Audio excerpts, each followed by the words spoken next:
హైదరాబాద్ స్థానిక సంస్థల ఎమ్మెల్సీ ఎన్నికల ఫలితం మరికొద్ది గంటల్లో తేలనుంది.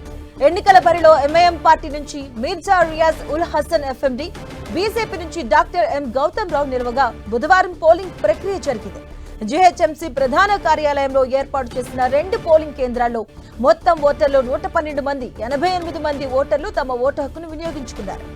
ఇక పోలింగ్ అనంతరం బ్యాలెట్ బాక్సులను స్ట్రాంగ్ రూములకు తరలించారు. ఇవాళ ఉదయం 8 గంటలకు అభ్యర్థుల ఏజెంట్ల సమక్షంలో స్ట్రాంగ్ రూమ్ ను తెరిచి జీహెచ్ఎంసీ ప్రధాన కార్యాలయంలోని పన్వర్ హాల్లో కౌంటింగ్ మొదలు పెట్టనున్నారు.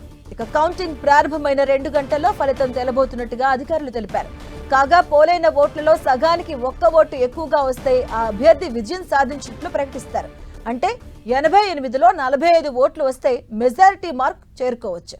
అయితే ఎంఐఎం పార్టీకి సింగిల్ గానే 50 మంది ఓటర్లు ఉన్నారు. కాంగ్రెస్ కూడా మద్దతు ఇచ్చింది. ఈ లెక్కను చూస్తే ఎంఐఎం పార్టీ గెలుపు లాంఛనమే అన్నట్లు కనిపిస్తుంది.